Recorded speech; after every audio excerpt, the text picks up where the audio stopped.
Howdy, everybody. Welcome to another episode of Purple Insider. Matthew Coller here, and this is another pre-Wolves game chat while we all anxiously await the Wolves game 4 and still an opportunity for Wolves in 6. We'll see what happens later on tonight, but as we wait, let's talk some football over the next hour and a half or so. I just wish the NBA, please start your games when you say you're supposed to start. So if we end up having a little longer conversation, that's usually okay. You'll probably miss nothing. But in about 45 minutes or so, Maggie Robinson will drop by with Mondays with Maggie. We've had some other suggestions. Most of them are not good for a nickname for when Maggie comes on. So if you got anything for that, please let me know. I would also like to wish you all the best Memorial Day. And thank you to all of you who have friends, family members, who have been in the services.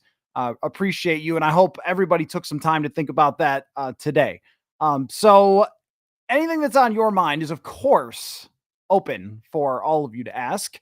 And we got OTAs coming up very soon. I did a podcast yesterday, accidentally recorded it in the same video quality that you would get in a 1993 camcorder, but nonetheless, it's up there with my preview for OTAs. But what do you guys want to know from OTAs? They start Wednesday in terms of media access, and then we'll have a day next week. And then after that, we'll have 3 days of mini camp. So at that point, we can glean quite a bit about the Minnesota Vikings. So I'm curious what you would like to know. And also, before every show, I like to Google Minnesota Vikings just to see what's out there. What are people talking about? Because sometimes I could get ideas or things that I know you guys are interested and might be interested in having a conversation about. And one thing that keeps coming up when I go to Google News and type in Minnesota Vikings over and over again is web posts about the Vikings and Jalen Ramsey. Should the Vikings be interested in Jalen Ramsey? Are the Vikings on Jalen Ramsey's lists of teams that the Dolphins would consider trading him to? And I know that Jeremy Fowler from ESPN has done some reporting on Ramsey. It looks like he's going to be traded by the Miami Dolphins. The Vikings have not shown up on his list of teams that could potentially that he could potentially be moved to. But you know, every time that it's coming up, I think, should I talk about this? Should I talk about Jalen Ramsey and the Minnesota Vikings? And I guess the question is that to you tonight. Should I be talking about Jalen Ramsey? That's what I want to know from you. Is it worth having a discussion about whether the Minnesota Vikings should go after Jalen Ramsey? Now, I've done a little research leading up to this, and there's a few things that I've discovered about Ramsey and his situation. Number one is that his contract is maybe not as bad as I thought that it was originally. So, looking at over the cap, I had not looked at June 1st cut if they needed to do that down the road. So, his cap hit for this year is $16 million.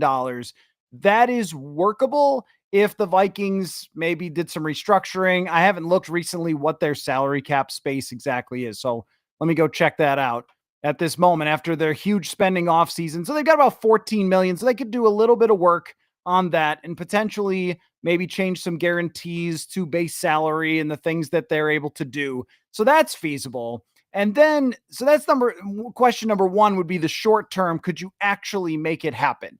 And I think the answer is yes, that they could, from a salary cap perspective, they could make it happen. The part number two is how much would you have to trade for Jalen Ramsey? Now, the Vikings have shown a very big interest over the years with Kwesi Adofo-Mensah in trading for proven players. Like they really like trading for proven guys. I think it's easier for them to project like what they're going to get for proven players, even if they are a little bit on the older side.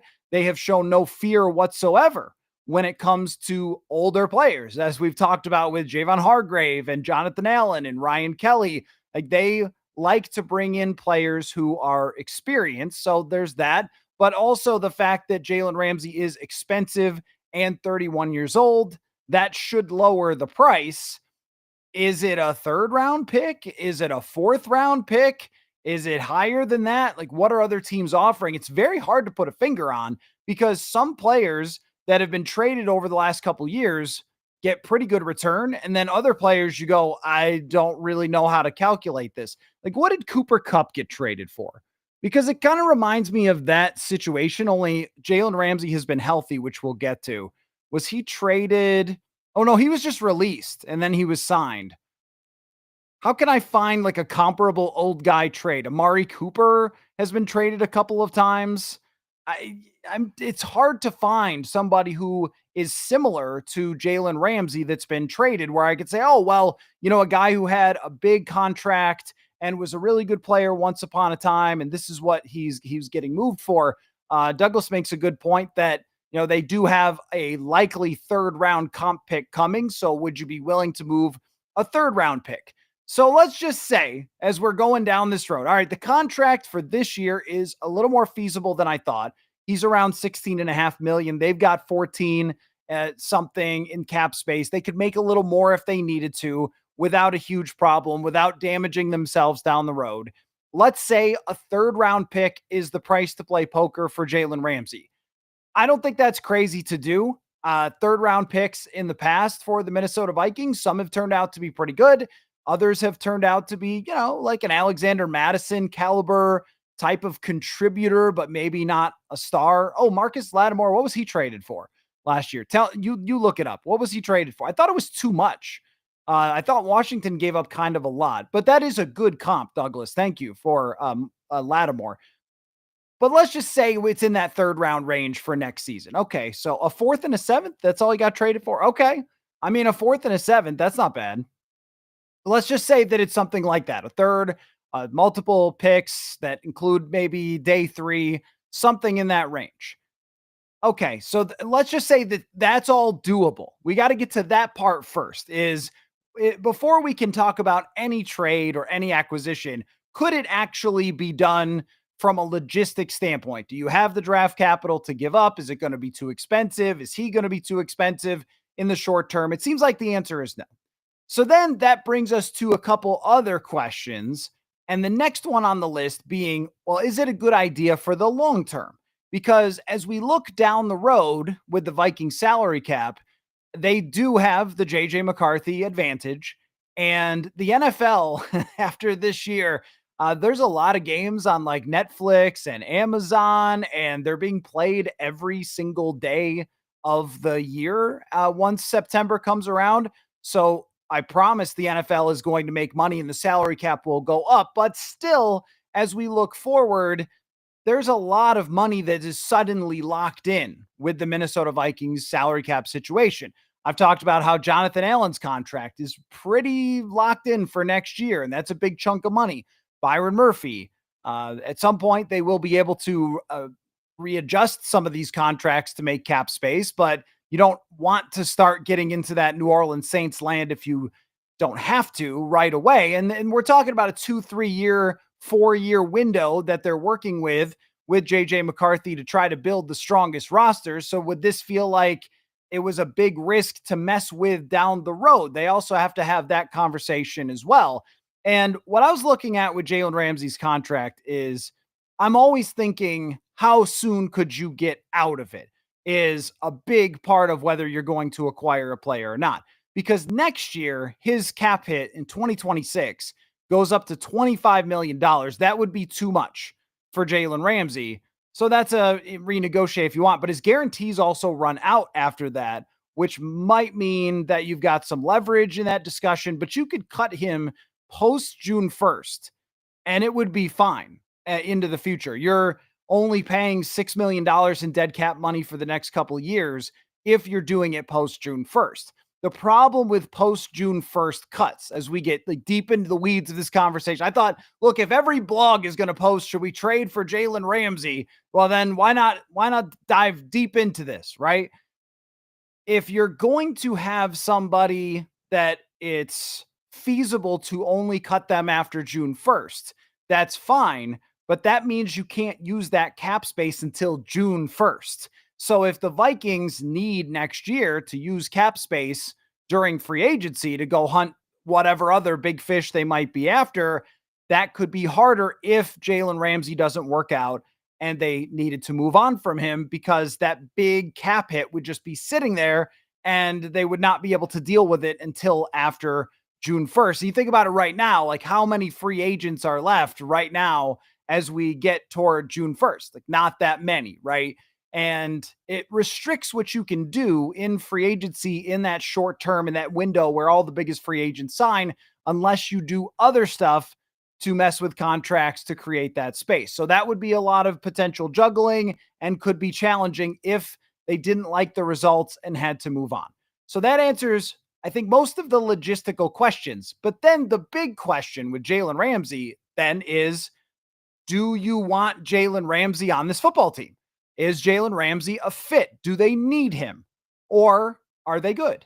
Are they okay? Should they not be in this competition? And how good is he still? Because when you're talking about a corner who is 30 years old and is going to turn 31 next year, you do start to question, well, is there going to be a drop off? And also, why is his team trading him?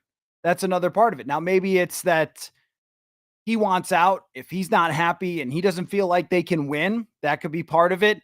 Maybe that salary cap situation, they're not looking good in the future with Tua and his big contract. So maybe that's part of it.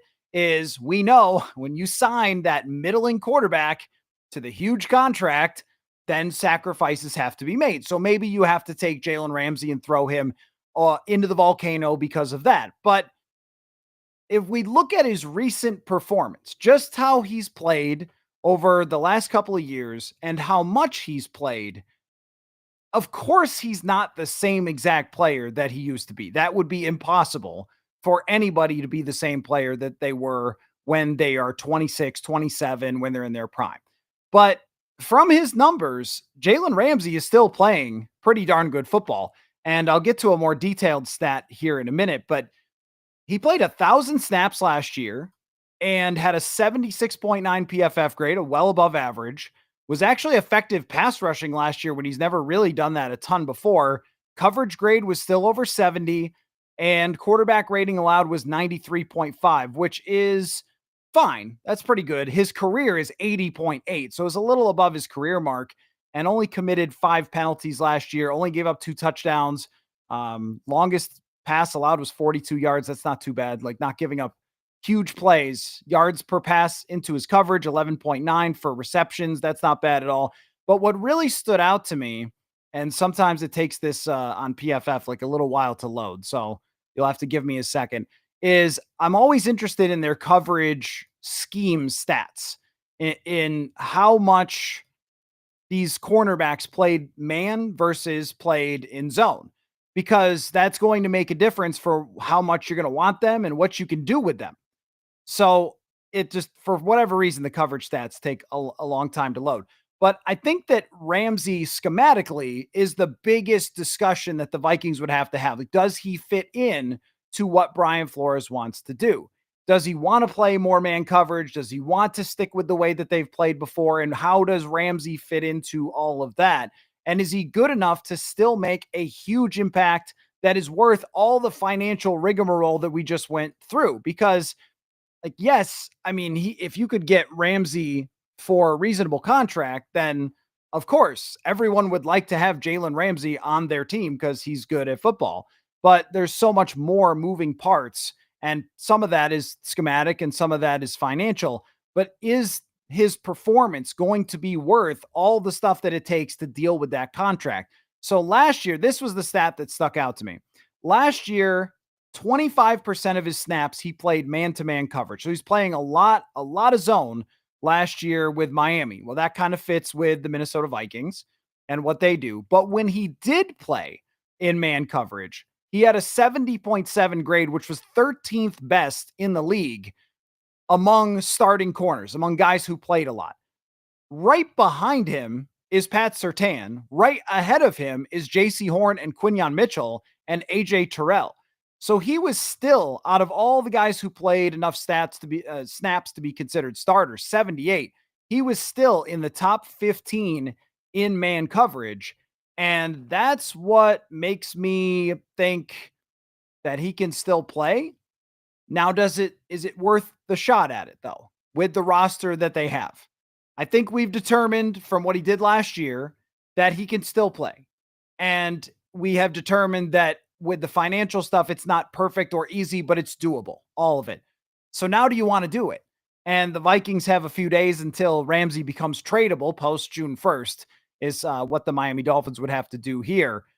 As we look for the first time this week in OTAs at the corners, I promise you, we will not be able to figure out on one OTA practice how good the corners are going to be because they can't put their hands on the wide receivers. But as they look at the group that they have, Isaiah Rodgers, Byron Murphy Jr., Blackman, Dwight McGlothern, Jeff Okuda's in the mix. Someone brought up Ambry Thomas yesterday. He's on the team. Is that a unit that's good enough to take you to a top 5 defense in the NFL like they were last year? And the answer is I don't know, because I don't know how good Isaiah Rodgers is going to be as a full-time starter.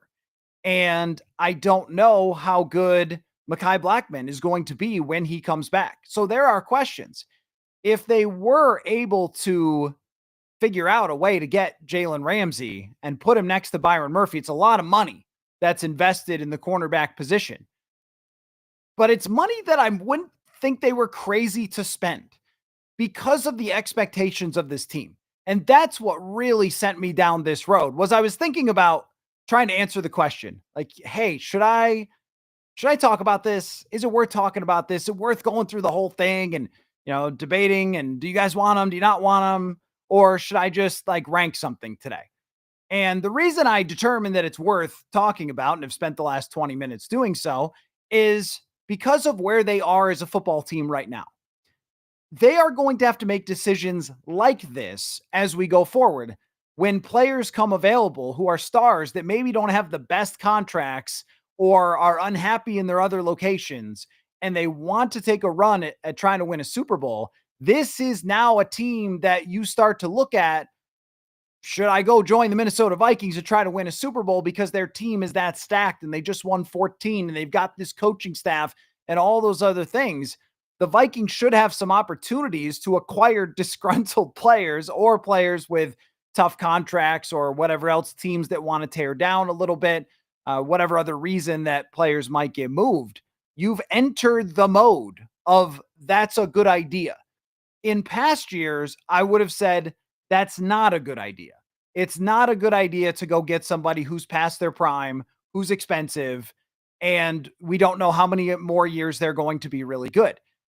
This team has also really done a good job with older players, and they've made bets on them this year. But even with Stephon Gilmore and Shaq Griffin, those were two guys that I think were thought to be washed last year. And this system doesn't necessarily require the most quick twitch, the most speed, the most lightning fast of its corners. It's clear that experience, intelligence, which Jalen Ramsey, I just saw Ejiro Evero the other day. There was a clip of him talking about how smart Jalen Ramsey is, that he was one of the smartest players he ever coached.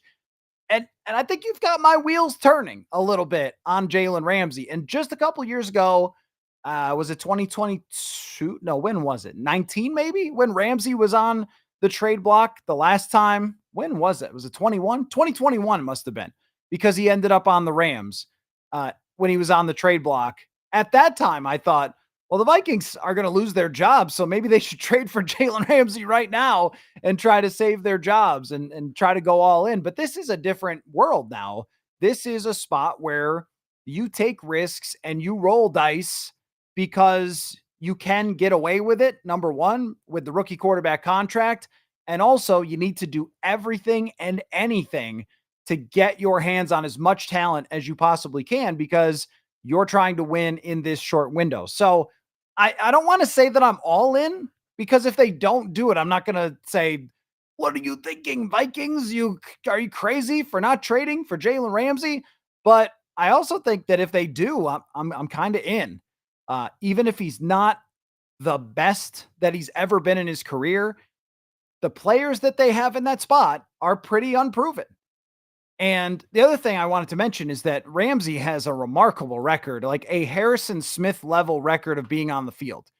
He played 659 snaps in 2023, and that was the lowest of his career. He has 7,000 snap seasons. So I'm interested. I'm interested. I'm intrigued. Are you guys intrigued? Let me know. And then, look, any other questions that you got, throw them out there next 20, 30 minutes. And then Maggie's got her rundown of things that she is interested as well. And then the Wolves will beat the Thunder again after that. How about that the other night? Whoa.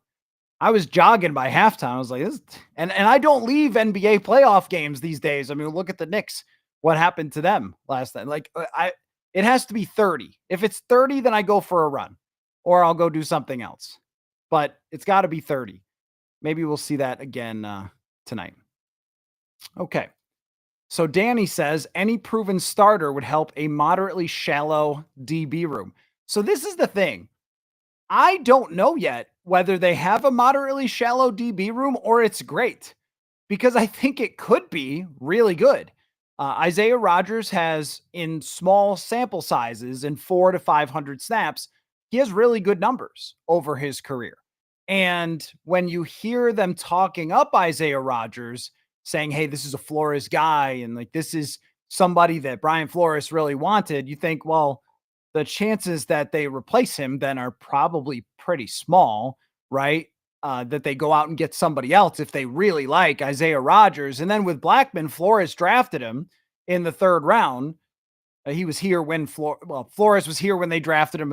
Presumably he was involved and made a good impression 2 years ago. So could he be somebody that actually is good? And we just haven't seen enough of him yet for both of those players.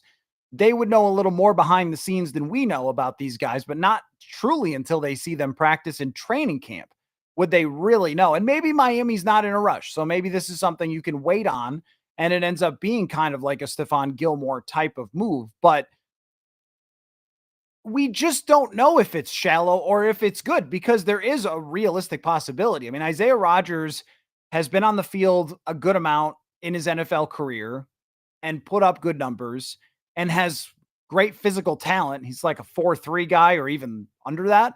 And Blackman is a young and inexperienced player, although he's not as young as you think. I think he's like 26, but he's inexperienced and has had small sample sizes. He might be good. And then Byron Murphy is solid. We also don't know what Dwight McGlothern is going to offer, but another small sample size of him performing pretty well in training camp last year. We know that that means a lot to the Minnesota Vikings, what they've seen in camp, because they're making their whole Theo Jackson bet based on what they saw in camp from him last year and then in little sample sizes on the field. So they've been comfortable with making those decisions without, without the sample size, without being able to look and say, oh, this guy has played thousands and thousands of snaps. If you get Jalen Ramsey, though, it has to make you feel a lot more confident about what it's going to be. The variance right now is pretty extreme because if Rodgers can't handle a full-time role and Blackman is just a guy, then you're mediocre in the secondary, having to go into the playoffs potentially, facing some offenses and some quarterbacks that are really good. With Jalen Ramsey, it gives you this pretty much guarantee on the box of what you're getting.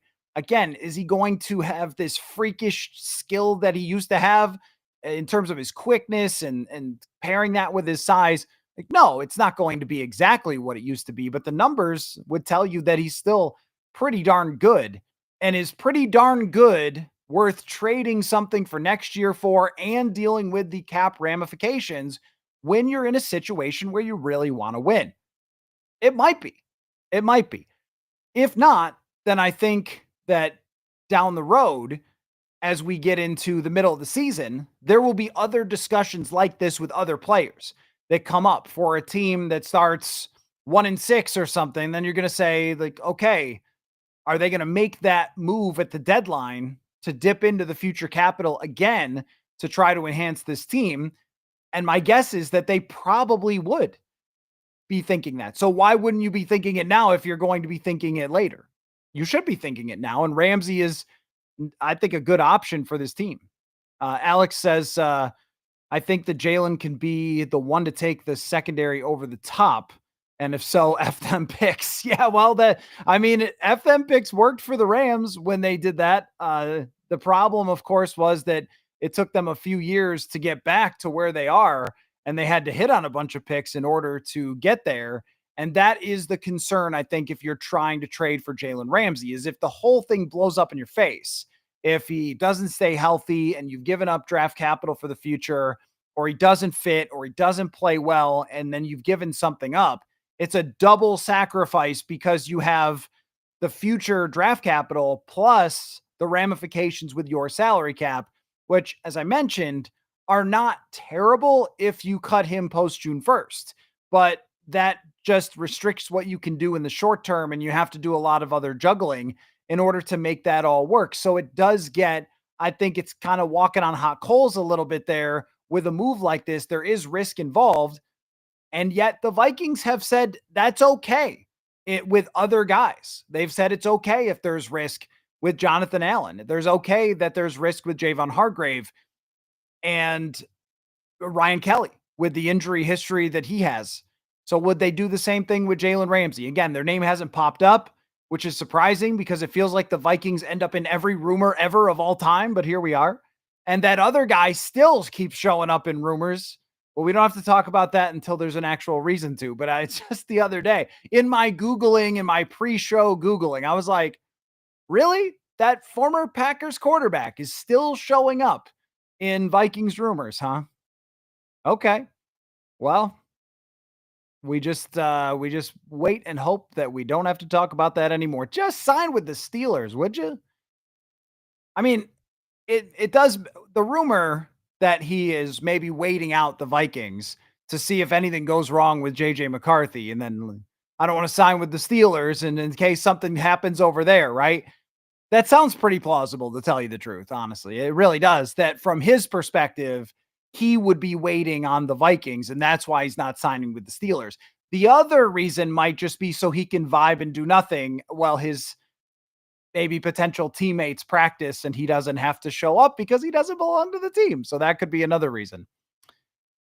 Danny says, what's the overall impact of OTAs? Is that like the first implementation of the new playbook or just running plays and working out? Yeah, that's why they call it the learning phase. My finger quotes here on the screen. Learning phase is because they are implementing the offense. They are installing, would be the proper terminology for football. So they have their meetings and they do their installs where they're putting in all their base type of stuff that you build off of. So you put in this basic offense, and then each week you take those plays and you add alterations to them. You adjust to your opponent. You look at different things that maybe those base plays show, and then try to change something. That's kind of how it tends to work. But you have to have that basis. So if you're like, just to use a basketball example, if you were a 3-2 team in a zone, or 2-3, everybody understands a 2-3 zone. So you're in a 2-3 zone. Well, you have to start with the 2-3 zone first, of how it basically works on the first day of training camp. And then you start putting in, all right, if this happens, then we do this, or we're playing this team and then we're going to send two guys at them, that kind of thing. Well, it works that way on a million different levels in the NFL. So you have to get the basic stuff in there first. That's what they use OTAs for. And that's why us treating it like a real practice is a little bit tricky as far as evaluating JJ McCarthy, because everybody wants to know, including us, how's he going to look out there? Does he look comfortable? Is he throwing the ball well? Like, does he look in command? Does he look like the same guy that we saw last year in training camp? At the same time, they're just all getting the offense back under their feet again. And there are a lot of players who were on the team last year, the wide receivers. They should know the offense by now. They've been here for a couple years with KOC. They understand the lexicon, all the different words and everything else. And so should JJ McCarthy. So my expectation is that it looks pretty smooth, but judging it as in, oh, well, he went 14 for 16 with whatever, that is like a little bit hard to do. So it's more of just the general feel of an OTA. Like, does it seem like they're on the same page to start this thing off? But last year showed us just how much you can take away from those with a young quarterback because McCarthy struggled throughout and he talked about it after minicamp. Or was it whatever? There's a final OTA later in June, but I remember standing with him at TCO Performance Center and we're all asking him, like, how do you feel? How did it come along? And he was kind of going, yeah, there's some pretty tough days out here, guys. And then he comes back for training camp. And within the first 3 weeks of camp, we're going, this is a different quarterback. And so that's why the PSA keeps getting read by me to like, let's not make all our conclusions just so soon. But I think that where the progress stands is really what we're looking for from JJ McCarthy. So does he feel like he's got the offense good and ready to go? And now it's just about mastering all the pieces and all the details because he was here last year? Or does it look like this learning phase is going to need a lot more learning? I think that's a good way to put it. Nick says, great time for Minnesota sports. Vikings have insane potential if McCarthy is who we think he is. Wolves hopefully tie it up tonight, and Twins are looking a lot better.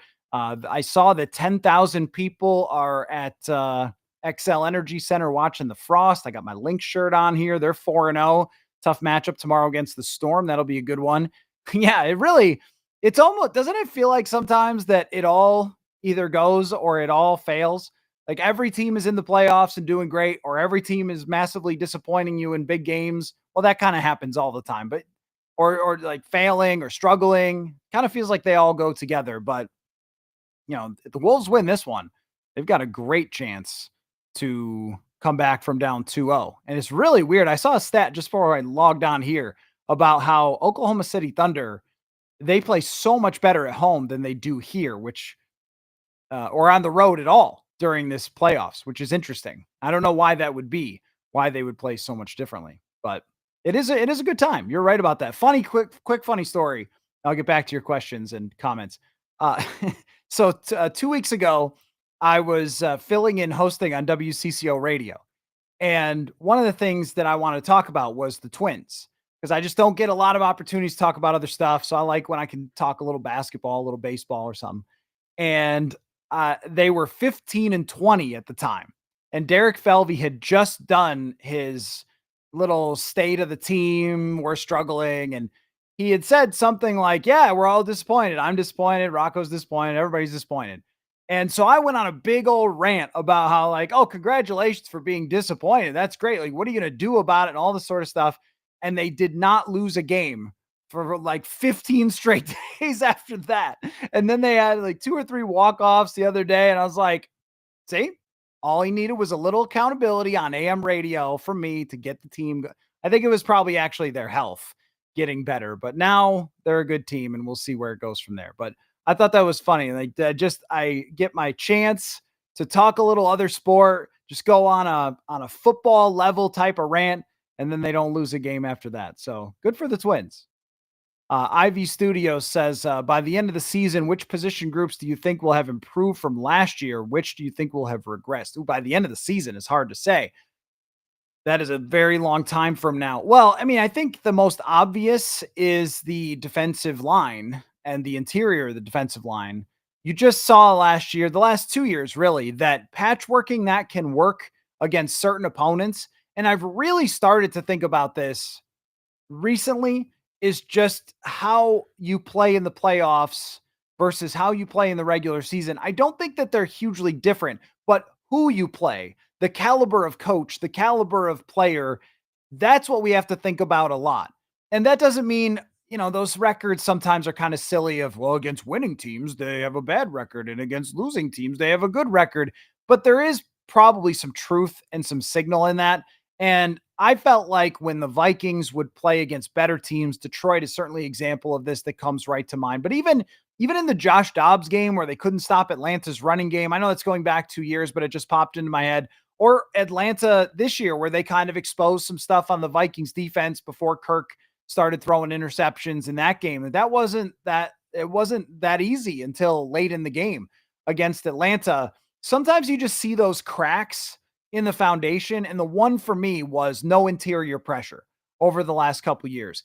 That has the biggest chance to go from, hey, their interior is good at run defense, but when it comes to pressure, they probably rank 32nd in the entire NFL, to, hey, they're a top 10 unit. I don't want to quite put them top 5 because we got to see what Jonathan Allen and Javon Hargrave look like as far as an interior group. But it has the potential to be one of the better ones in the league. And then you add Grenard, Van Ginkel, Dallas Turner, and that whole front seven has a chance to be a top 5 unit in the NFL. That's the one that has the most.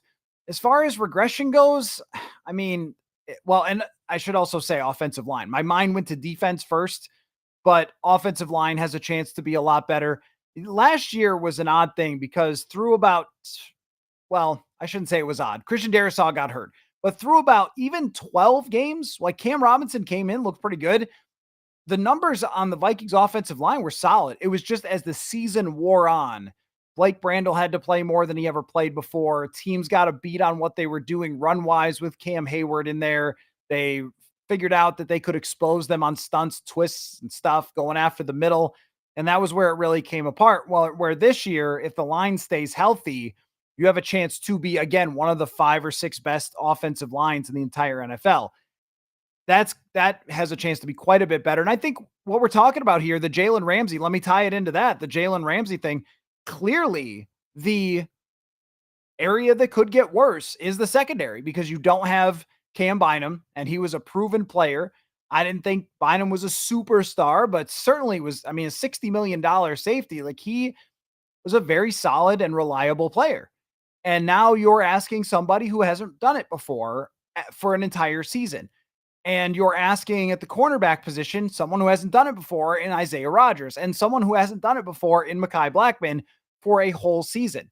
If you're looking to kind of stave off the possibility of regression, that's where you would go after someone like Jalen Ramsey. That's why I kind of like it. I only put it under kind of because I realize how difficult the cap stuff is going to be. And there are cap is fake people, but we know that not to be correct. So the cap being real as it may be, it could be tricky down the road. But if you want to stave off the potential for regression, getting a proven player who is still playing like a well above average and in man coverage, a top 15 last year corner when he was asked to do that, that could be a way to do it. I think that's the obvious unit that could drop off. It's hard to see the wide receivers. Hawkinson coming back for the entire year should be better. We know Justin Jefferson is quarterback proof and one of the most consistent players in the league. The running game has a chance to be a lot better. We got to see that a little first. We're going to have to see it. I mean, offensive lines determine run game a lot of the time, but is Kevin O'Connell going to lean into it or not? And that's going to also play a role there. Shadow Wolf says he was washed years ago in terms of Jalen Ramsey in the Super Bowl for the Rams. Aaron Donald saved that game for the Rams when he went Hulk smash mode. Yeah, I don't think that that's really right. I mean, his 2 years with the Rams are absolutely fantastic. Elite numbers for him. 84.4 and 86.4 grades by PFF for those 2 seasons. And had, wow, over those 2 years, 26 pass breakups and 8 interceptions for the Rams. Now, I don't think saying he's been washed for years is a good take. But I mean, you could say that he has regressed from his absolute prime for what he's done for Miami the last 2 years. But also, his last year would have been basically on par with somebody like Byron Murphy. Was his numbers for last year. If you could have 2 Byron Murphys, is that worth the trouble with the cap? Julian says, watch the Brett Favre thing. It was pretty good. So I know one of the guys who was a producer on that, and I was thinking about having him as a guest to talk about it, but that means I have to watch it. And I've talked about it a little bit. Like, I'm just, do I want to do that? You're saying it was good. Do I want to do that? Do I want to watch? Because I try to avoid just in general, like things that are soul crushing. That feels like it's going to be very sad to watch. And especially having, grown up enjoying Brett Favre as a quarterback. And I'm not saying I want to cover for him or whatever, but and I followed his story and I've paid attention, but like, do I want to do that? Like, do I want to see all the nitty gritty of the details of the fall of Favre? That I'm not entirely sure, but we'll see. If you like it, if you guys like it, then maybe I'll give my friend a call and see if he wants to come on the show. IV Studio says, which is a worse idea, trading Jefferson or trading Ant? Yeah, both of those ideas not good. Uh, Jefferson was talked about by some last year about potentially trading him. And I think you see now why you don't ever consider doing that, because replacing him would be almost impossible. And the price tag for paying him, even just a year later, now you're like, oh, you know what? That doesn't look that bad. Happens all the time with star players. You sign them to the contract, you go, whoa, I don't know what we're going to do with that deal. And then a year later, here we are and going, oh, he's not even the highest paid wide receiver anymore in the league, yet still is the best wide receiver in the league. So, yeah, trading either one of those players would have been a bad idea. Rascal Lover, my theory is that Rodgers is not only waiting out the Vikings, but other teams to see if they have quarterback injuries to play on a contender. So he did say the other day, as we have to track every movement of Aaron Rodgers for some reason, he did say the other day that he would definitely not play for the Saints. I clearly, right? Why that team is rebuilding, they're in peril. That wouldn't make a whole lot of sense. But he made some crack about Louisiana. I don't know, whatever. He's the one of the worst trash talkers. Like, he thinks he's a good trash talker, but he's actually really bad at it. There was that Hard Knocks thing where he was like, "Yo, I don't even know who you are, bro," to somebody who hit him, and is like, "Oh, good one. I've never heard that before." But anyway, not the point. Um, I think you have a pretty sound theory there, because right now the options are Pittsburgh and nothing. And if he wants to come back and play, Pittsburgh with Aaron Rodgers on it, what do we think? Like 9 wins, 8 wins? They are a pretty flawed team. Good defense, not much in terms of a running game, though I do like Caleb Johnson. They get DK Metcalf, but they lose George Pickens. Their offensive line is just okay. Like, they are the middling of the middling teams. Your chance to win a Super Bowl with the Pittsburgh Steelers is almost nothing, even if Aaron Rodgers is your quarterback, because as we've talked about, not the same guy that he was in the past. But if there is a team with Super Bowl expectations that loses its quarterback for the year, let's say that, and I don't think this team is great, but let's just say like San Francisco, let's say San Francisco, they're always in all in mode. They have to be. Let's say Brock Purdy goes down in training camp. Okay, well, it would make sense for Aaron Rodgers to say, I'm here, because we know this. Backup quarterbacks around the league are usually not taking you anywhere. The Vikings are by far the exception when it comes to that. I looked this up a few years ago, and uh, I think the win percentage over the last 10 years for backup quarterbacks is something like 33%. And of course, the Vikings would have a Case Keenum mixed in there that wins 13 games. And then you could even say that Sam Darnold really should have been the backup for the Vikings and he wins 14 games, but it doesn't happen too often around the league. So if somebody were to get a quarterback hurt, then they would be looking at Rodgers and ironically Kirk Cousins, whose name is now coming up in Pittsburgh as well. Alex, as far as the WNBA podcast, I don't have like a go-to one, but I do write for Her Hoop Stats, and they've got some podcasts, so I would check that out. Like, they're going to be the most analytical. So I would check that out. So let's see. Henry did not like the Favre thing. Okay. It was all right. Well, I don't know. I mean, what can I tell you? I haven't really wanted to watch it, but also it does seem like maybe some of you want to defend Favre for other reasons than just the stuff that has been done or not. So I don't know about that.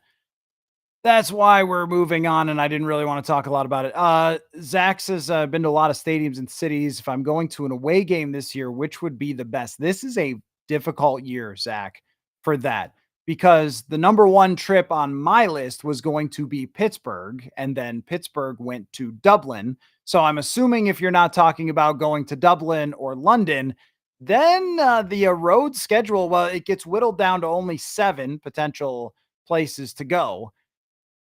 I I think that the best is probably just to go to either Lambeau or Ford Field.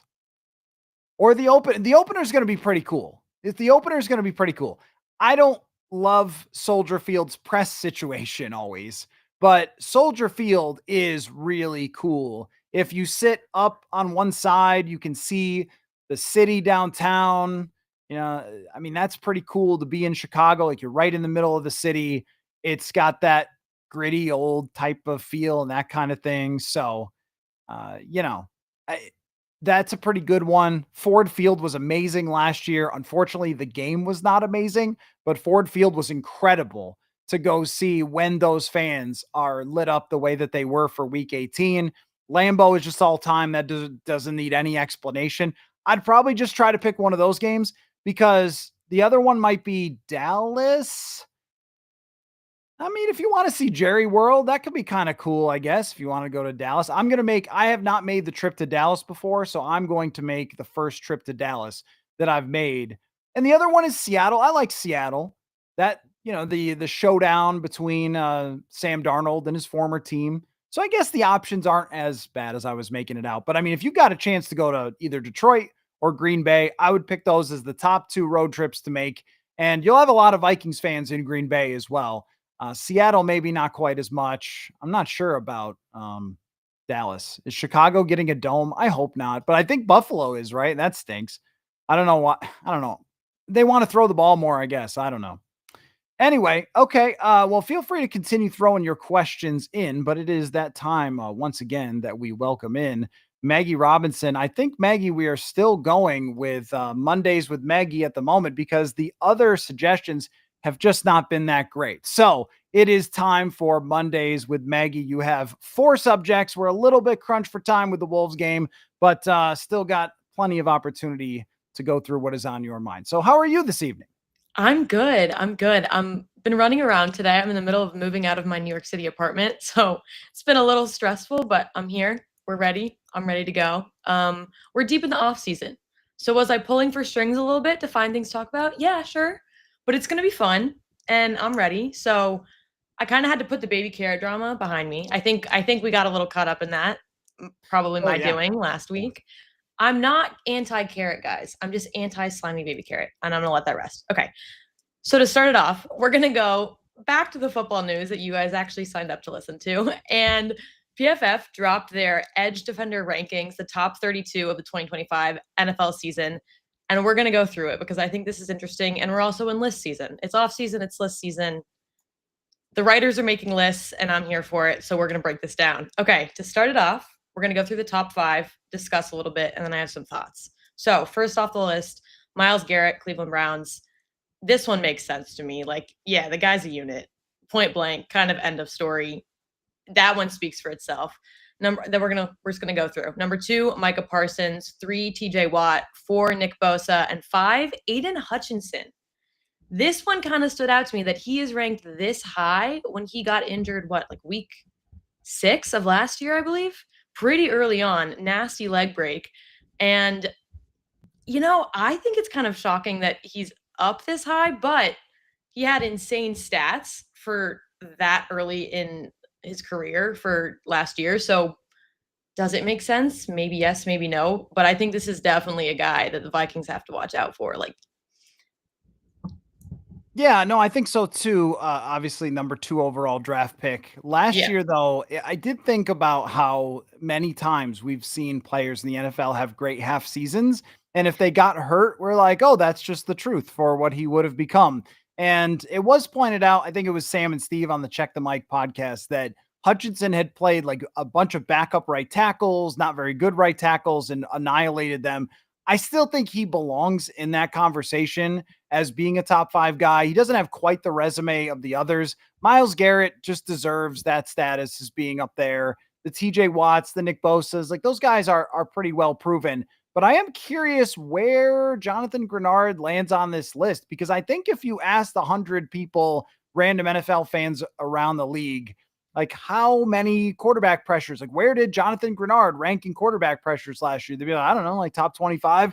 Oh no, top 5 actually in the entire NFL in quarterback pressures. So where do the Vikings edge rushers fit in this list? glad you asked. There's actually 2 of them on this list, which is impressive given that there's not many team repeats on this list. So Jonathan Grenard is number 15, followed quickly by Andrew Van Ginkel, who's number 17.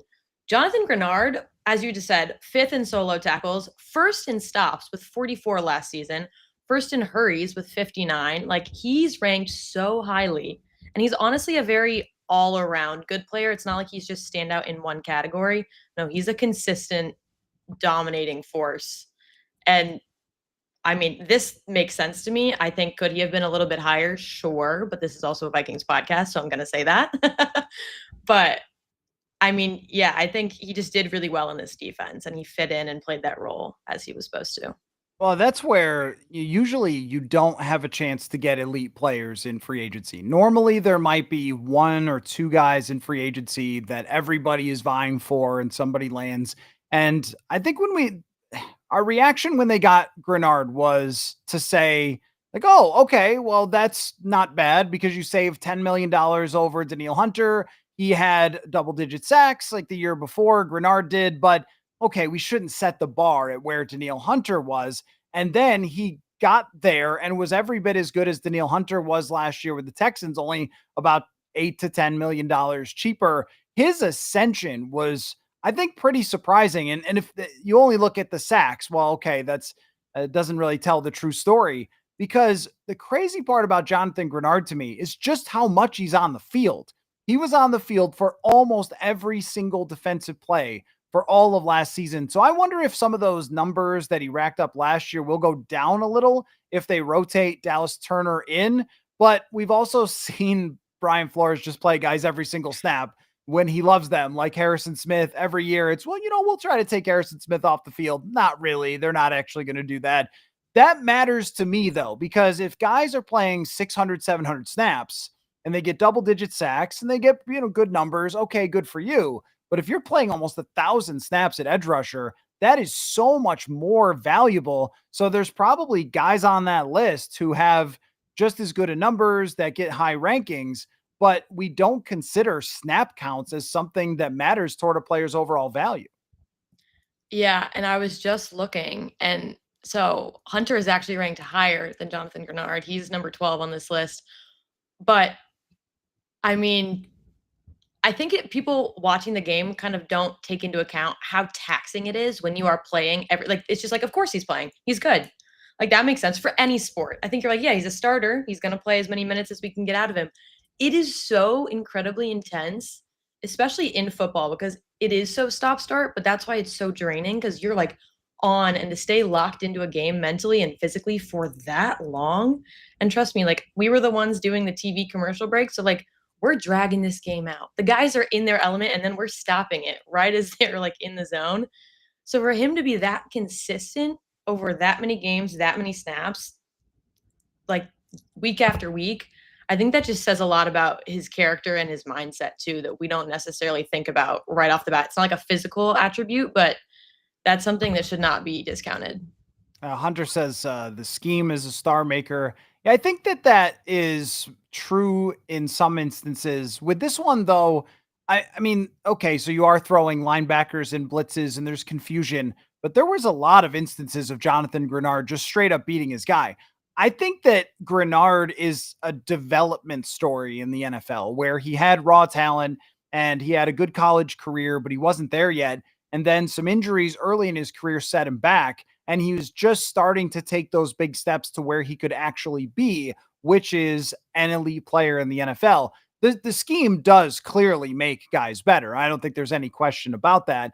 And that's more applicable in my mind, though, to Andrew Van Ginkel, who plays in a lot of places, rushes up the middle a lot, swings around on blitzes. You never know where he's going to be lined up. He's not as much. See, this is where with Van Ginkel, he's a tough player to rank as an outside linebacker or edge rusher because he lines up in different spots, has a different role where he's actually dropping back in coverage more than most. But I don't think he's as pure of a rusher, like line him up against the other guy. Just he's going to go around him. He's going to go through him. I don't think that he qualifies that way. So he's almost like a linebacker slash edge rusher. And that piece is great for the Vikings defense, but it's hard to rank like where I would put him. Because if I was putting him next to a Grenard, well, I think Grenard is a much better pure edge rusher, but I think that Van Ginkel is so much more dynamic. Yeah, I was going to say one of the stats that PFF called out is that he dropped into coverage 212 times in 2024. by far the most among edge defenders. It's hard. That's like apples and oranges almost, because you're asking him to do a completely different job. And also, he's still making this list. So, like, the guy's clearly very talented. He had the most productive season of his career. And I do think there's something to be said for him coming back to play under Brian Flores. He played with him originally for the Dolphins. Having a good coach, just really, if you vibe with them and you understand the way they coach and what they want out of you and they get the best, that's hard to beat. I can understand like that really clicking with him and it making sense. So I'm excited to see what he can do. I'm also excited to see what they do with him, to see if they push him more into coverage or if they keep him in kind of this hybrid role and just make the most of it and hope he can stay healthy.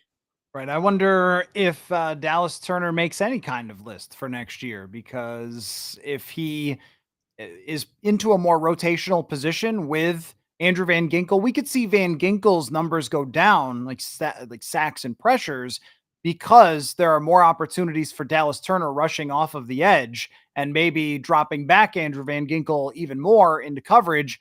If we're not seeing on this list Dallas Turner for next year somewhere, then we're going to be asking what happened with Dallas Turner. And I think the fact that the Vikings didn't go out and get anybody else says to me that they believe he will be someone who ascends into this role. And maybe it's a similar role to what Van Ginkel has. You could also say, well, they did extend Andrew Van Ginkel for another year, maybe giving Dallas Turner a little more time. So that is one of the more intriguing things going into the season, is where he ends up on this. Was there anything else on this edge rushers list from PFF that stood out to you? Yeah, there were three guys that I want to highlight. So the first, these guys are kind of at two different ends of the spectrum. Khalil Mack coming in at number 10. This man is turning 33. Not very old in the scheme of life, but in the scheme of football, decently old to be making a top 10 list for PFF in any position, in my mind. So he earned a 90.2 overall PFF grade and ranked second among edge defenders in run defense, only behind TJ Watt. That's pretty impressive, indicating that he's still got it in him. He can still be super productive. He also had 50 plus pressures for the 10th time in his career.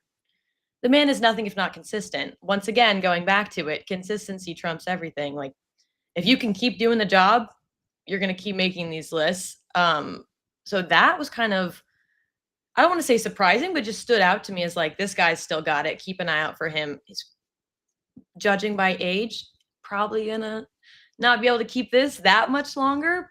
But if he can go out on his career on a high note, more power to him. That's awesome. On the other side of the spectrum, we're talking very youthful Abdul Carter. This man has not even played a snap in the NFL. He's 21. He is only allowed to legally drink as of his last birthday. I feel like it's a big projection to have him in the top 32 when he hasn't played a single snap. I understand that he is highly, highly rated coming out of college football. I can understand all that. However, he didn't really compete at the combine. He had a stress fracture and a shoulder injury, both of which he was cleared for. Fair enough. He was picked number 3. We thought he might go number 1. There were a lot of like, will he not? But I just struggle to have him at number 20 on this list above guys who have already done the time and proven themselves when all we're doing is just playing the what if game. That feels a little blown out of proportion to me, but I would love to hear your perspective. Well, a few things. Thank you for saying 34 is not that old. It's not. It's not. It's just in the scheme of football. It is in the Playing scheme of football. football. Although a reporter older than me said that you're not old until all the players in the league are younger than you, which is not the case for me. I believe Andrew DePaula, the Vikings long snapper, is still older than me. So I think I'm good there. But I also, for whatever reason, it popped into my mind, maybe because my entire Twitter is just Jordan Hudson all the time for days on end. But I was like, Khalil Mack's like 10 years older than Belichick's girlfriend. Like, that's weird. But I digress. On Abdul Carter, we talked about this a lot with Dallas Turner last year, that PFF did a study a few years ago looking at which positions had the toughest time going from college to the NFL and carrying over their production. And number 1 on that list was defensive line in terms of sacks. Wow. And even you're talking about Khalil Mack, I think he had 4 sacks in his rookie year and then 15 when he was in his second year. Right. So for now, saying Abdul Carter, I think is pretty aggressive to Yeah. put any rookie, no matter how high he's drafted, among the top when this is a league that is filled with great edge rushers who have produced.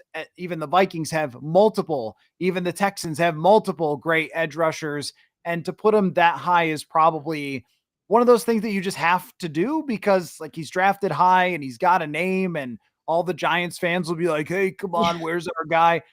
But Aaron brings up a good point in the comments that the Giants D line is so stacked that this might be one of those scenarios where Abdul Carter can step in right away because there's a lot of attention that already has to be paid to Dexter Lawrence. And the Vikings are going to play this defensive line. And they went out and got guys like Ryan Kelly and Will Fries to give them any chance to survive against the Dexter Lawrence. So if there is a situation for a player stepping into, normally if a guy's a number 2 overall pick edge rusher, it's like, hey, how about you just go be the whole defense? That was when Chase Young got drafted that high. He's turned out to be a pretty good player, but asking him to be their whole defense was really hard to do. I think Abdul Carter is stepping into a great situation. Yeah.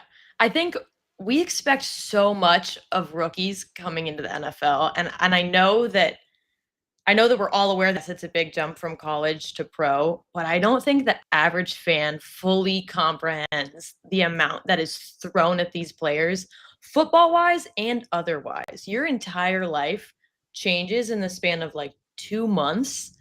And there is like, I just speaking from the NFL side, seeing all the programs that we have in place to help our rookies, like our player personnel and our player engagement staff, and every club has their own player engagement staff. Like, they're getting tons of money. Let's not act like that's not a crazy life changer. They're expected to be at their athletic peak and ready to go against guys who have been doing this for 4+ years at the highest level, who have put on serious weight, who have done these fitness tests before, who have played with a pro quarterback before. And like they're moving cities. They don't know anybody. You're asked to gel with a team. Like it is so much. And I stress to the viewer to take a second and think about everything that's thrown at them and take a holistic view and be like, all right, honestly, we talked about it with JJ McCarthy. I think he had the best, not getting injured is not good, but the best scenario of essentially redshirting his first year. So he could just get a feel for everything that's expected of an NFL player, especially an NFL starting quarterback, and just know like, okay, this is how I handle it. And now let me add football on top of it. I think everyone would benefit from redshirting their first year. And I know that's a hot take, but I genuinely mean that. If you can just get the practice hours in and understand the film and the hours, like just let them adjust. Like I think DJ Willie G, thank you. He said that's why you got to give rookies at least a year to adjust. Agreed. You can't be setting out with these insane expectations because like they're probably not going to meet them. If they do, that's awesome. But then the bar is set so high and the pressure to reach that every year is almost insurmountable. I don't know. I think we just got to be a little more forgiving, a little bit more. Well, this is one of my team building theories, which is do not draft a rookie to save any position group. Like Yeah. with Donovan Jackson, it's still going to be a transition, but similarly to Abdul Carter, he's stepping into an offensive line that has a superstar at left tackle, a guy who has been I think 4-time Pro Bowler at center, who's been around for a long time, a right tackle who's been a Pro Bowler, a right guard who's been in the league for a while. He is not being asked to save their offensive line. Hey, buddy, be perfect, or we're going to be really screwed. So Donovan Jackson's even got a good situation, and it might be really hard for him at first Right. when he has to make that transition into the NFL. And I think it is overwhelming with the amount of information that they're asked to take on. But when you play in college, think about how many actual football games are against elite players playing against you. If you're a Yeah. wide receiver, how many corners did you face that even play it down in the NFL? Like 3 in a year, possibly, if you're Maybe. playing for an SEC team, right? Right. So that does lead to a question for you, though, that pops into my mind as we're having this discussion. How about this? Which rookie from this year do you think will have the biggest impact right away? Because it is crazy sometimes where guys do step in and they don't have any problems becoming rookies. Like this Justin Jefferson guy, 175 yards in his first start week 3, 2020. So it does happen from time to time. I'll give you a second to pull up the list and I'm looking. So are we decide. talking But just Vikings players? Like no, anybody in the anybody? NFL, Okay. just who's going to have the most impact from this All right. year's, let's just call it from the first round for this year as a rookie. Okay. Guys, bear with me. We're looking this up in real time. I Because no, I I would remember love this. answers too from the comments. Ashton Genty's a great answer. That's the one position where you really can step right in though. And no disrespect to the amount of information that running backs have to take on, but you can just be like, here's the ball. Just go that way. Just run. Just head down. Just you'll be all Bully right. your way Just run through it. it. Yeah. I was thinking for this skill position does make a lot of sense that Ted McMillan has a Yep. great chance, I think, for His Carolina. name popped out. They don't have a real number one wide receiver. Adam Thielen is still there. Xavier Legette, I think they want to take another step, but he can be their number one wide receiver really fast. And you Yeah. know that they are going to pour everything into trying to have Bryce Young continue with that big step that he took last year. Yeah. I think here's maybe I'm just firing off hot takes. I think the Panthers are like slowly on the up and up. I think that they're crawling their way out of this rebuild hole that they've been in for years. But I do see that with Tetaroa, I think is that are we just calling him Tet? Tet feels easier. We're gonna go with I'm Tet. just calling. I think doesn't he go by Does he or go does by he go by Tet? like T-Mac or something? T-Mac? Okay.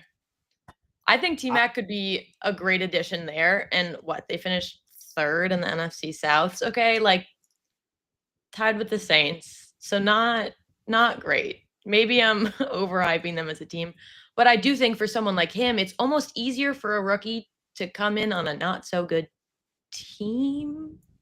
And I know that sounds questionable, but like then you're kind of big fish, small pond if you perform well. You're not thrown in there with guys who are like insanely established, gonna box you out of your position. You're getting no reps. Like he's in a position to have a lot of playing time, to have a lot of time on the field, and to like over the course of the season make a name for himself in the way that he might not be afforded on another team where there's 4-year starters ahead of him who like good luck, you're gonna play when he's injured, you know? I definitely agree with that. Opportunity is a big thing. I'm sure the fantasy community is looking at Ted McMillan like, yeah, this guy's going to have a chance. And I agree with you about the Carolina Panthers. I don't think they're going to win 12, but No.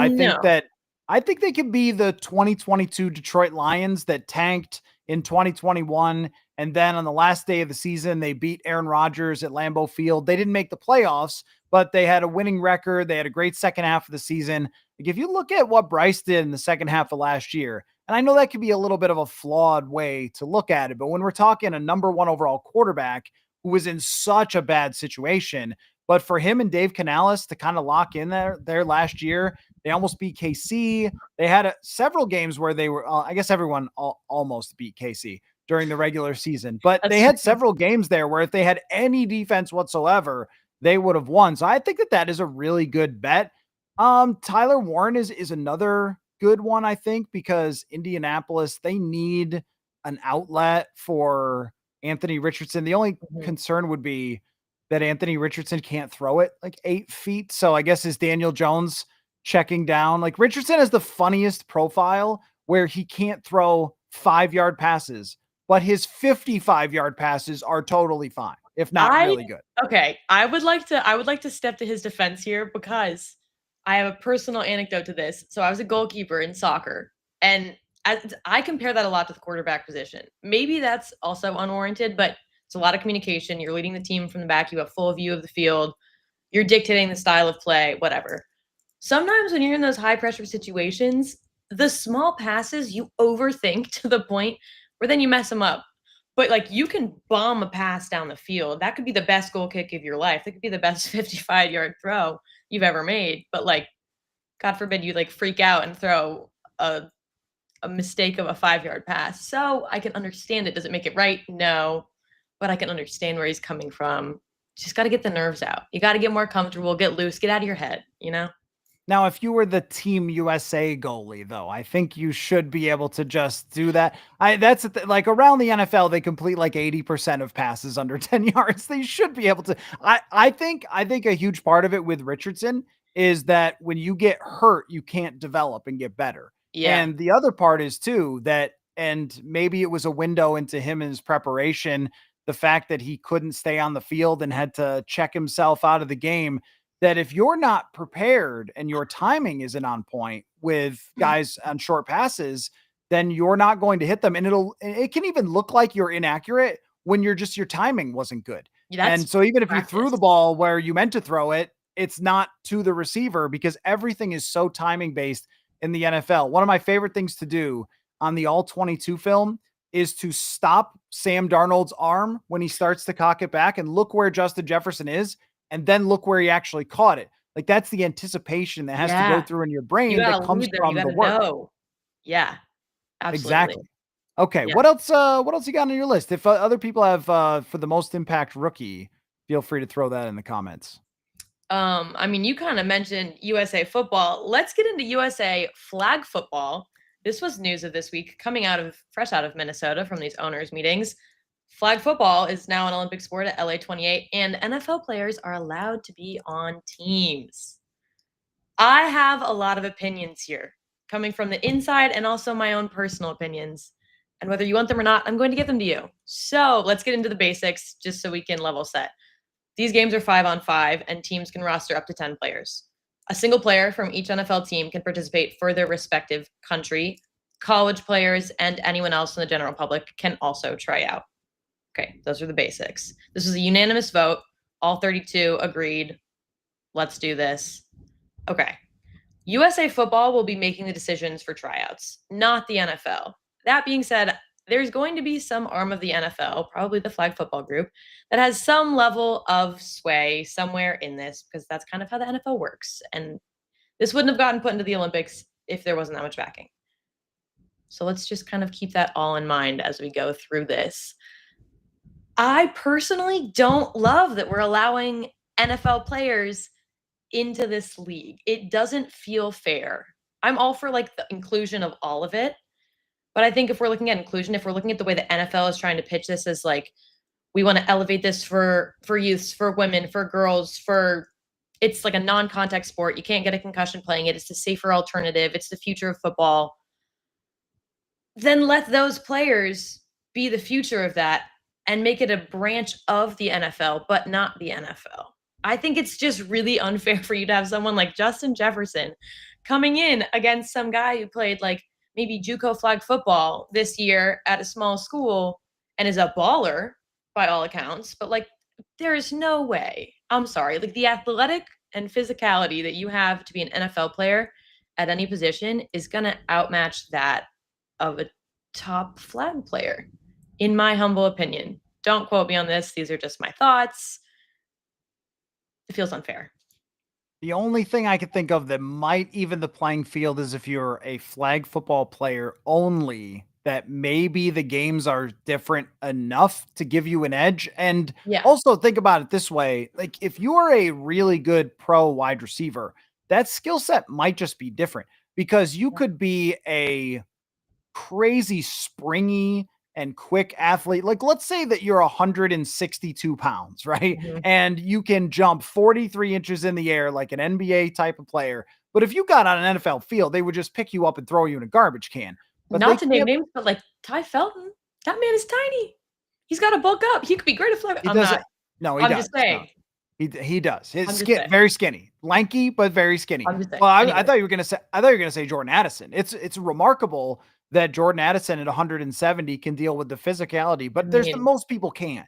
He is so freakishly talented at getting open, but most people can't. If you were just a crazy athlete, but you had no chance against NFL strength, this is where you might be able to even the playing field. True. Plus, you know the rules and how the defenses work and everything else.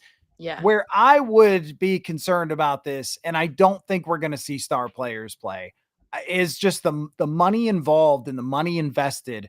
The Minnesota Vikings organization is Justin Jefferson. I mean, he is the most, I know McCarthy, but he's the highest paid, the most important, the face of the franchise. The last thing I think they'd ever want to see is him rising up, grabbing a ball one-handed and getting undercut by some guy from Argentina. Like, that's just not what you want. If he's going to get hurt, he's going to be doing that to try to win a Super Bowl with you on your team, not doing it in the Olympics for a gold medal. It will be interesting to see who teams, because I think the team has to be able to like agree to allow them to do I it. But if think you had like so. a number, you had like Lucky Jackson, who's the Vikings like number 7 wide receiver, you'd be like, sure, why not? Go ahead. Like, go ahead, be my guest. Yeah. I do have this opens a lot more questions for me, but I do agree. I watched so the NFL had the NFL Flag Championships. Might have been on your guys' radar, might not have been. The inaugural one was last July in Canton, Ohio at the Pro Football Hall of Fame. Was streamed on ESPN and also a bunch of their digital partners. It's a different game. Watching those games, it is genuinely like the way that you have to move your body and like dip and like move your hips and the way that like the flag's getting yanked, you can't just rely on brute force at all. And like I was even watching girls do it, and a lot of the girls who were really good at flag were girls who were going to play college soccer. Like they just had that like shiftiness, that fit, like that kind of physicality, not as much of the straight football. So I could even see on the men's side that like that's going to be like you're more like lithe, you're more quick players are going to be more this kind of vibe. I don't know. But I did see them play flag at the Pro Bowl and they had a great time. The guys were balling out. Justin Jefferson looked like he was having a blast. So Let's keep I it don't to want to that. rob a man of a good time, but I'm just saying they're Right. paying good money to stay. Let's keep it to the Pro Bowl where everyone's going like half speed and so forth. Yeah. Okay. So how about who would you like to see if we could turn injuries off? Who would you like to see Ooh, if play? we could turn injuries off. I want to see Saquon Barkley jump over someone who's I mean, small that and would be trying to play. so baller. It would be insane. I think I'm looking someone up right now to see if he proves my point. One moment. I think like a Jamar Chase. I think he'd be a fun one. Like, yeah, he's way too valuable to their team, and there's absolutely no way that they would let that happen. But I think like the guy can get around. He's not insanely big, but I think he's athletic enough to make this work. His speed and his yards after catchability are out of this world. Yeah. I mean, sometimes I think with Yeah. Jamar Chase, he's like if Barry Sanders had played wide receiver, that it would look like that. I think even Yeah. but there's like a lot of guys though that might be kind of low key good at this, even though they're not actually great NFL players. Someone that came to mind was Rondale Moore. I think Rondale Moore would be good at this, even though he's not become a great NFL player, but so quick, so shifty. Guys who are punt returners. Brandon Powell was a punt Punt returner, quick and returners is a shifty. good shout. Yeah. That So I'll shifty is be a good interested word though. for it. You gotta have a little, yeah, you gotta have that in you. I have a question for you now. If you, let's say you have 3 years to train for LA 28, what sport, let's be so realistic, what sport do you think you could make? And we can go niche. We can be talking archery if you so desire. But what sport are you making for the LA 28 team? Um, that I would have enough talent to like make some argument that I could do this, Yeah, what I like guess, let's play up or your what I would strengths. just like. Well, for me, basketball would always be the thing I'd want to do. Not that I could in any way, but I do have a very good shot in basketball. And if there's one thing that I know that I can do that's actually in the Olympics, it is to play some form of basketball. Not with the rest of the world, not with Steph Curry and all the other greats or anything like that. But if there's like one sport that I actually can be good at already, I was fascinated because my wife is a broadcaster and she did the Olympics and she did the shooting events, which were really interesting. So like the target shooting, Yeah. and I have never tried anything like that, but I do have good hand-eye coordination, and Hey, it looks fun as hell, honestly, to shoot the targets and stuff. So yeah. I don't know. What That about one's you? also pretty much like a strictly reps base. Like you get out there, you do it enough. I'm definitely oversimplifying this. Apologies to anyone who does this professionally, but I could see it. You put in the time. You got 3 years. Easy Yeah, work. well, I'll start tomorrow. We'll see what happens. Absolutely. What else you got on your list? We got about 15 minutes till tip. All right. Okay. Where are we? Oh, my favorite. Continuing the trend of highlighting for you guys underdog UDFAs who you might not know about. This is my new favorite thing. And this guy is Joe Huber.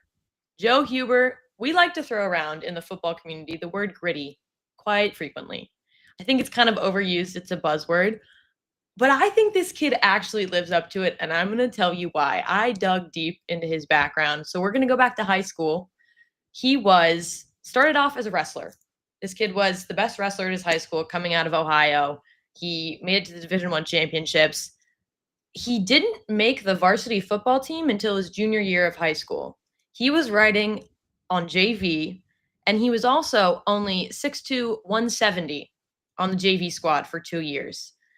That is an insane height to weight ratio. So he wasn't that big, super lanky dude. He's also an O lineman currently. So you can imagine he had a lot of growth to do. Somehow had a huge growth spurt in between like sophomore and junior year. This kid comes back. He's currently around like 6'4", 220. He puts on some weight. He grows a little bit. He eats some food. He has now earned a spot on varsity. He's a two-way starter on the O-line and the D-line, was like all conference, all Ohio honors, like player of the year. No colleges have him on his radar. He has no stars. Like he's essentially a nobody. Akron and Cincinnati are like, you can walk on, I guess. Cool. Like we need bodies. Come join our practice squad. So he goes to Cincinnati. He redshirts his freshman year because again, he's still not good enough and like no one really knows. And then gets pretty good, has played 2 seasons there, gets more snaps underneath him, bulks up. Dude's putting on the weight. He's getting after it. And then his head coach transfers to Wisconsin. He follows him there where he becomes third team All Big Ten, was invited to the East-West Shrine Bowl and the NFL Combine. So let's just look at that. In the span of 6 years, this kid went from an unknown wrestler who weighed 170 pounds to a very large, very athletic O lineman who is now being looked at the NFL Combine and signed to the Vikings. If he can do that, that's a huge jump in 6 years. Like, who is to say that he couldn't be just an athletic freak of nature that the Vikings found and like really have a gem that they just got to chisel out of there? So the Vikings really believe it's so clear in the undrafted free agents that they think if you spend enough money on them, I think they totaled, I saw this, the Strip guys had this, it's like $3 million in bonuses for undrafted free agents, which is a ton. Like there Yeah. are some teams that spend like 25K max on undrafted free agents per guy.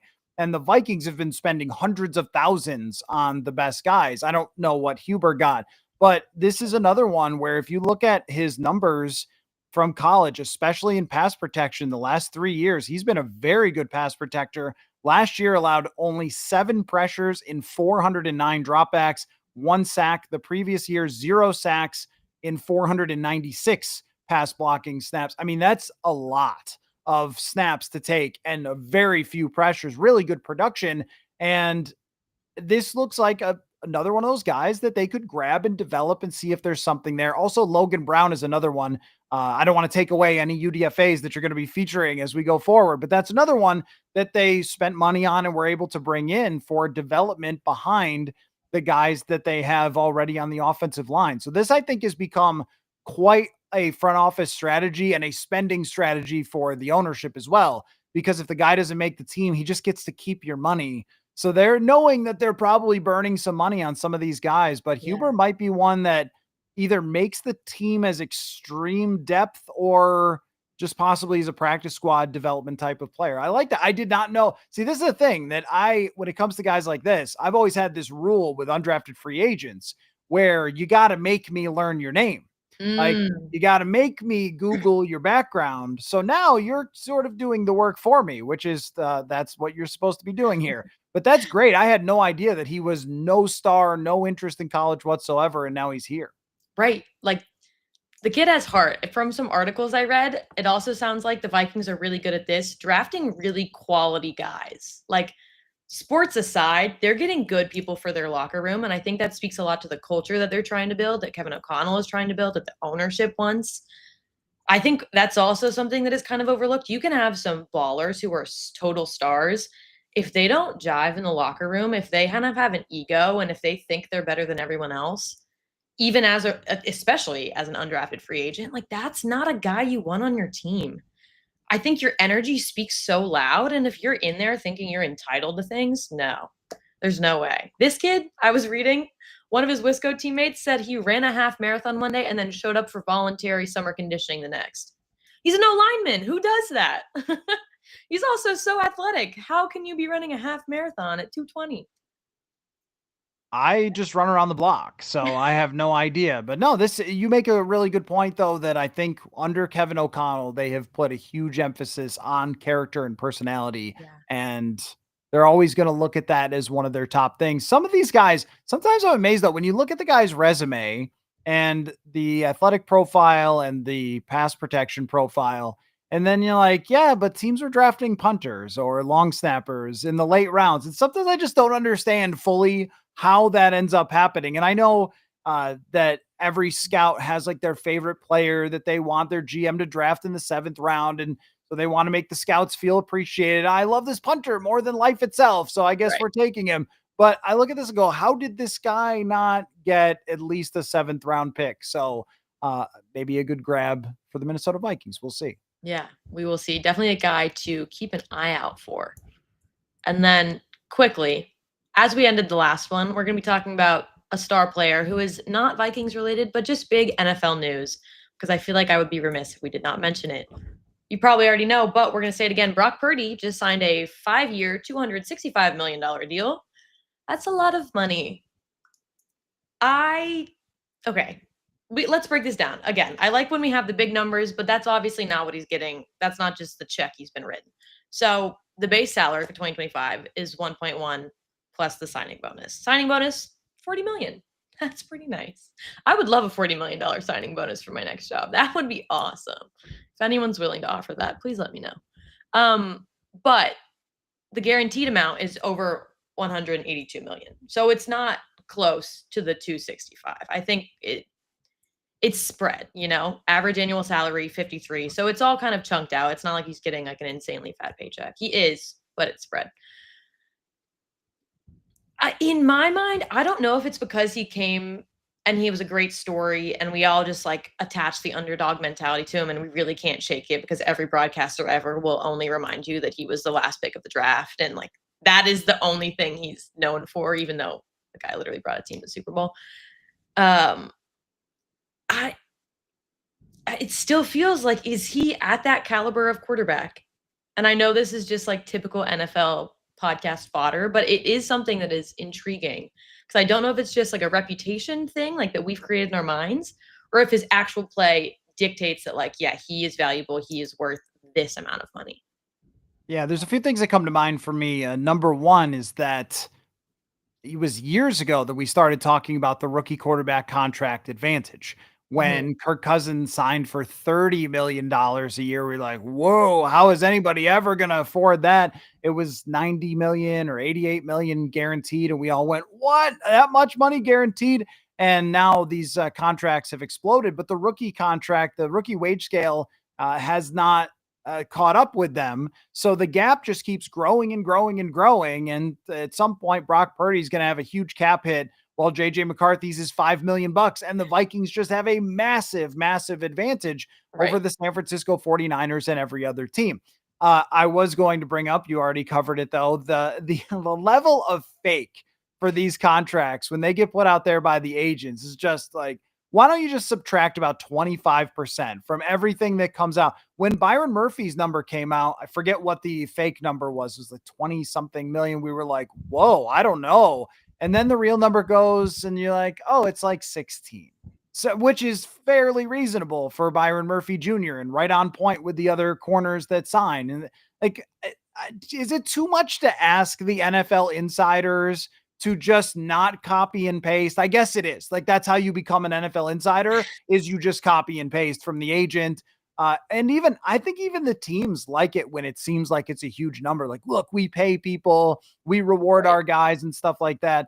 With Brock Purdy, he's a difficult evaluation, as so many quarterbacks are, because I think about how even a Hall of Famer like Kurt Warner, when he didn't have Torrey Holt, Isaac Bruce, or Larry Fitzgerald, was just not even all that good.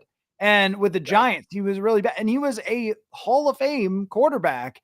And this exists for everybody. And I just don't know how good that team's going to be going forward. I think under the right circumstances, Brock Purdy can make plays. He can deliver the football on time. He knows the offense and he's got a little baller mentality. So he could throw it up to guys and make plays enough to get his team in the Super Bowl. But is it going to be enough if they're not there? Like we've seen from Josh Allen, it's enough if he doesn't have those guys. Even Patrick Mahomes, he's in Right. the Super Bowl and Rashee Rice isn't there and they don't have great receivers and it doesn't matter.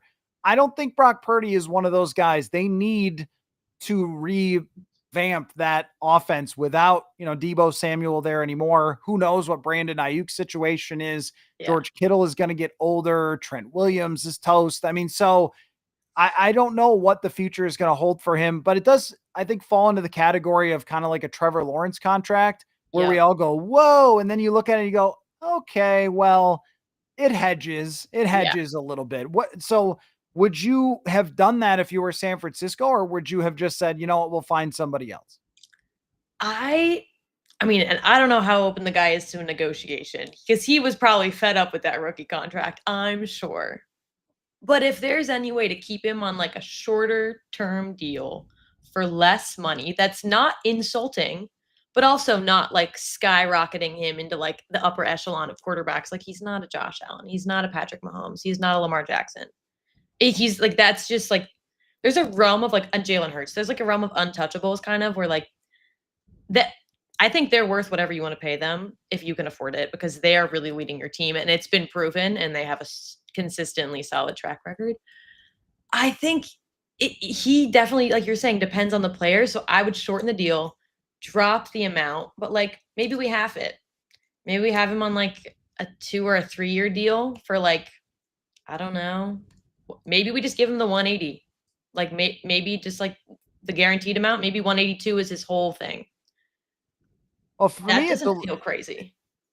It's definitely not crazy to think about like, hey, can you prove this over multiple years for him? Because it really was the one great year mixed in with 5 Right. games of playoffs. And then last year is so. I mean, I thought he probably played better than what it looked like for his counting statistics because the team was really collapsing around him. But there's also a little bit of the test of how much would someone else have paid for Brock Purdy? And Right. I don't think the answer is this much. So you're I paying agree. like an extra tax to kind of keep him around.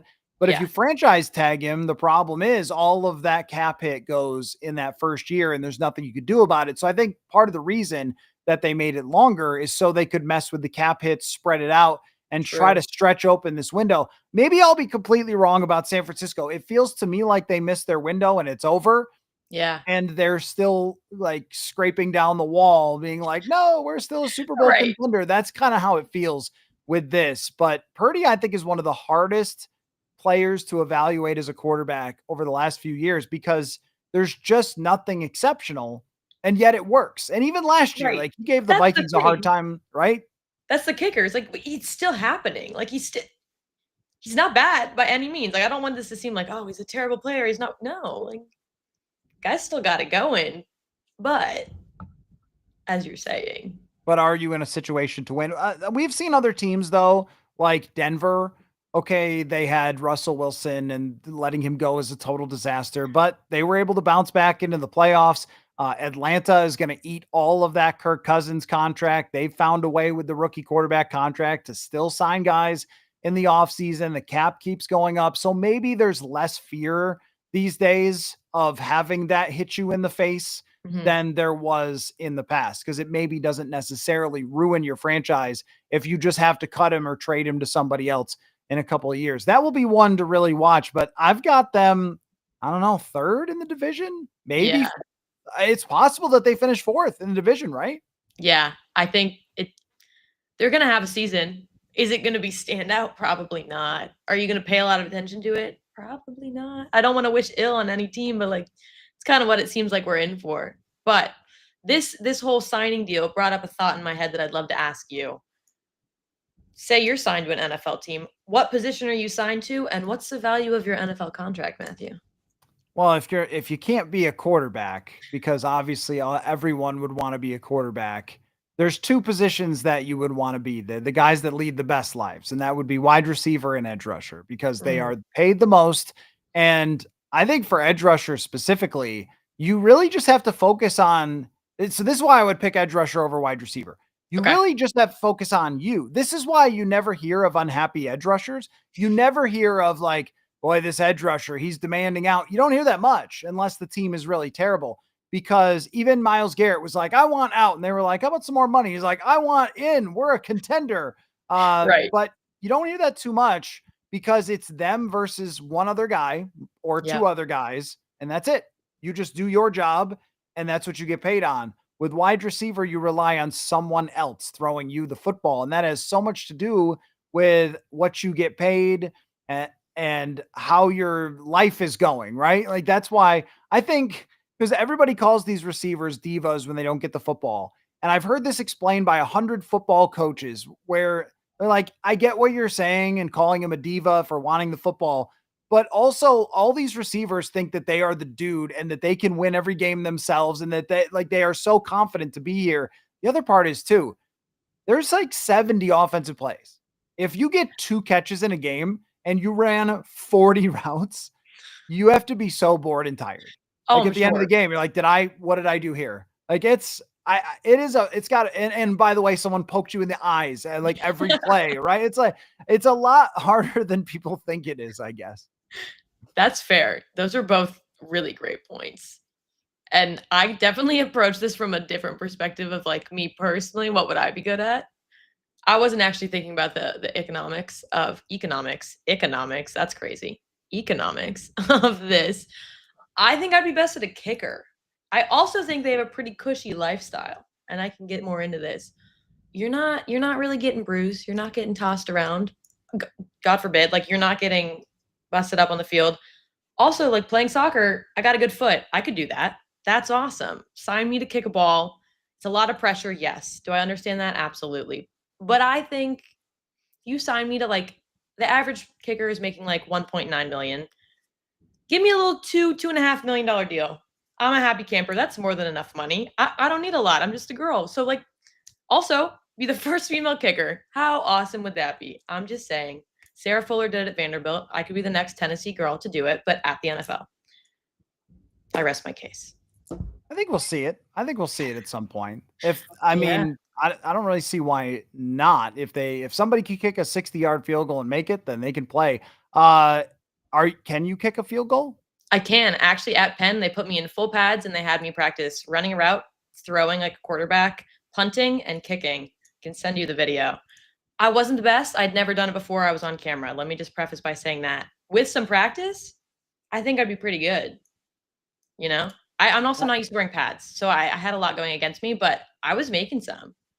Well, that puts you ahead of 99.9% of the population that can absolutely not kick any field goals or punt the ball more than about 10 yards. So, anyway, well, we got Wolves basketball on the way.